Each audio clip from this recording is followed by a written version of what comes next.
The report reveals that Dwayne "The Rock" Johnson received $900,000 in royalties and $206 million in travel reimbursements in 2024.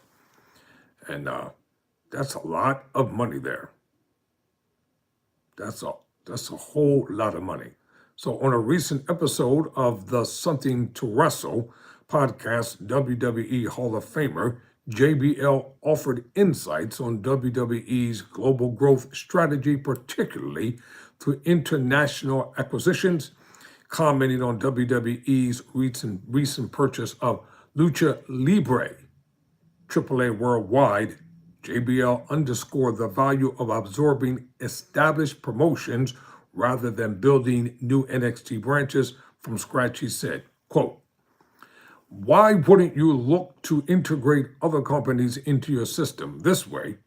You don't need to create more NXTs. You don't need to launch an NXT Mexico to develop more Lucha Labradors. You've now got a built-in pipeline with the AAA. It's a two-way street. Your talent can head there and theirs can come up. It's mutually beneficial. I think we'll see more of this globally in Europe, Australia, Japan, and probably even another in the US." And JBL also weighed in on the report that Jeremy Bush will be part of AAA's creative direction moving forward, calling him an ideal choice for the role. He said, quote, "He absolutely is, but it's going to be a challenging integration.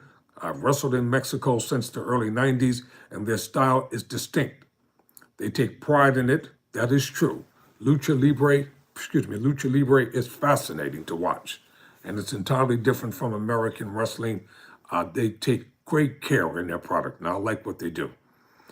They take pride in it while they're open to incorporating elements from American wrestling, and Americans are borrowing from Japan too, which works in Mexico. What works in Mexico has to honor their cultural identity and lucha tradition. Jeremy's great, but balancing creative direction while staying true to that heritage won't be easy." And finally, WWE has added a John Cena segment in a match. This is old news to their show. So SmackDown General Manager Nick Aldis announced that the undisputed WWE champion will speak during the show, and Chelsea Green will defend her United States title against Zelina Vega. You know, it's going to be interesting to see if Cody Rhodes is going to still be a part of the WWE. It's going to be interesting to see what type of storyline and narrative they're going to have moving forward, because right now they have John Cena and Randy Orton squaring up against one another. And for Cody's reign after one solid year of carrying WWE as the face of the company, it's going to be interesting to see how they handle it moving forward. Here's some news right here from the civil rights leader. Artifacts have been removed from Smithsonian's Museum of African American History. So let's find out what this is all about, as reported by WSA 9 TV. So civil rights leaders say artifacts have been removed from Smithsonian's Museum of African American History. A historical book and Bible have been removed. There are concerns about the sit-in movement launch counter being next. The Smithsonian Institution has begun quietly removing some artifacts from the National Museum of American History and Culture, according to 2 museum employees and at least one high-profile donor.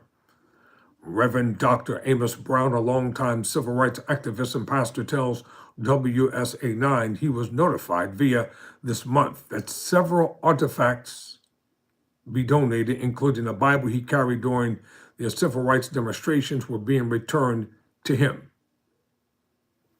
So what is this all about? This is kind of inconspicuous here. I think they're trying to close the African American Historical Museum that's been located in the Smithsonian Institution. Wow. So this is interesting too. People might want to know about. A federal appeals panel has ruled against Florida in a Medicaid payment fight with SWFL provider, and this is coming from the Health News down in Florida. The 11th U.S. Circuit Court of Appeals upheld a decision in favor of family health centers, which filed a lawsuit for AHCA rejected a request for an increased Medicaid reimbursement rate. And a federal appeals court on Tuesday sided with Southwest Florida healthcare provider in a long years dispute with the state about payments for treating payments in the Medicaid program. A three-panel judge of the U.S. Circuit Court of Appeals upheld a district judge's decision in favor of Family Health Centers of Southwest Florida, which filed the lawsuit after the state agency for healthcare administration largely rejected a request for an increased Medicaid reimbursement rate. The nonprofit Family Health Centers is what is known as a federally qualified health center, with more than half of its patients in the Medicaid program, according to Tuesday's ruling. Generally, federally qualified health centers are designed to provide primary care to underdeserved populations. What the heck does that mean? Underdeserved populations, code word, black people, minorities. Family Health Centers has sites in Lee, Charlotte, and Hendry counties, its website shows.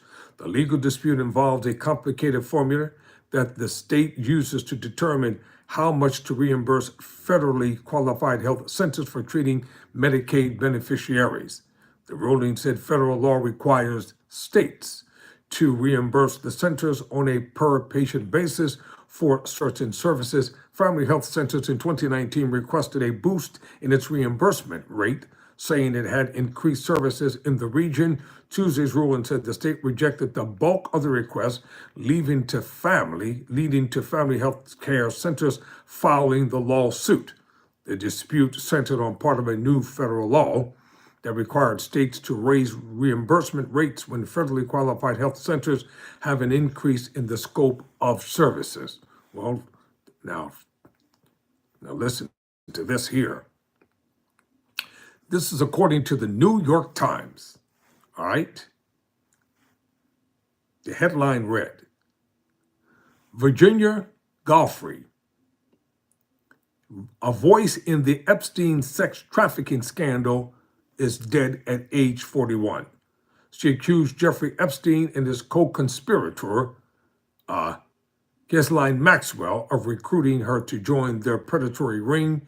She also sued Prince Andrew for sexual assault. This is the woman here. I'm quite sure individuals remember her from 60 Minutes and some other notable news outlets as well.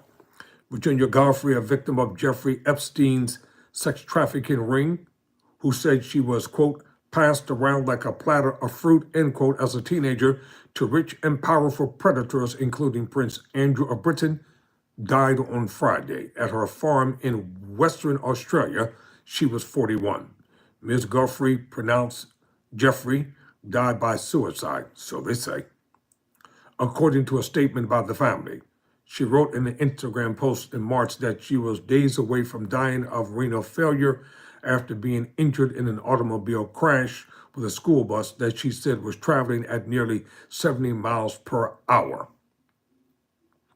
In the statement, her family called her a fierce warrior in the fight against sexual abuse and sex trafficking and the light that lifted so many survivors, quote, close quote. In 2019, Mr. Epstein was arrested, pardon me, and charged by federal prosecutors in the Southern District of New York with sex trafficking and conspiracy, accused of soliciting teenage girls to perform massages that became increasingly sexual in nature. Barely a month after he was apprehended and a day after documents were released, Ms. Goffrey's successful defamation suit against him, Mr. Epstein was found hanged in his cell in the Metropolitan Correction Center in Lower Manhattan. His death at 66 was ruled a suicide. In 2009, Miss Jeffrey, identified then only as Jane Doe 102, sued Mr. Epstein, accusing him and Ghislaine Maxwell, his co-conspirator and the daughter of the disgraced British media magnate Robert Maxwell, of recruiting her to join his sex trafficking ring when she was a minor under the guise of becoming a professional masseuse. In 2015, she was the first of Mr. Epstein's victims to give up her anonymity and go public, selling her story to the British tabloid The Mail on Sunday. So the list goes on and on. I'm not going to read the rest of it. I'm just basically hitting headlines. I'm going to keep it moving. Senator Chris Murphy's emergency message about Trump is connecting with Democratic voters. So what's up with this? Connecticut Senator Chris Murphy isn't drawing area-sized crowds like Vermont Senator Bernie Sanders and New York Representative Alexandria Ocasio-Cortez. But in a packed concert hall in rural North Carolina, people are starting to view the Democrat as worthy of the national spotlight. Murphy and Representative Maxwell Frost, a Democrat from Florida, have been staging events in Republican congressional districts in recent weeks, trolling GOP lawmakers, as Representative Rich Hudson, who represents the area they visited Thursday. Hudson, the chairman of the House of GOP campaign arm, has discouraged Republicans from holding town halls, so Murphy and Frost decided to hold one on his own home turf in North Carolina. Quote, "We are doing the job that these Republican congressmen and senators won't do," Murphy told the hyped-up crowd of mostly older voters at the event, while acknowledging that Democrats need to do more to soothe their anxiety and counter President Trump. "I want to make sure that everywhere in every corner of this country, people are willing to stand up and fight," quote, close quote. As other Democrats grasp for a response to Trump's election, unsure of how to confront him, Murphy is channeling his own frustration and anger into a sustained blitz of television appearances, fundraising appeals, good, Senate floor speeches, and events like the one in North Carolina.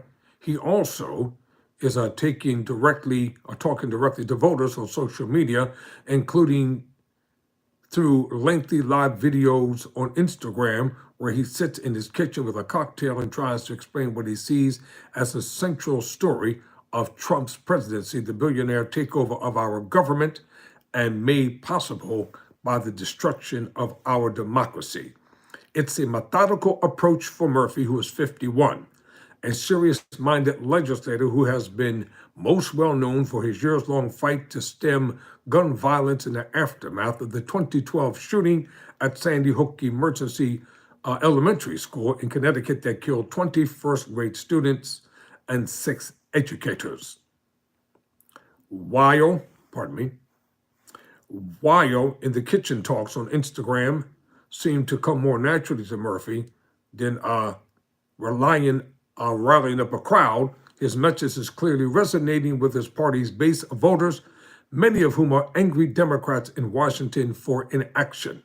He raised more than $8 million in the first quarter of the year, a significant sum that could rival the totals for Sanders and Ocasio-Cortez, who have been drawing much larger crowds on the tour together. "I mean, I'm not Bernie Sanders," Murphy said in an interview after the event in Saxapaw. "I'm not going to draw 70,000 people, but that doesn't mean that I don't still have an obligation to try to go out and support a national mobilization." Frustrated with the Democratic Party's leaders came to a boil last month, with most of the anger directed at the Senate Democratic leader Chuck Schumer of New York after he voted for a Republican bill to keep the government open, as the base was hoping to see more fight from their elected officials. Murphy was strongly against the bill, even if opposing it meant Democrats would trigger a government shutdown. These are the news headlines for now. I'm Tyrone Bowman. Never surrender, never quit.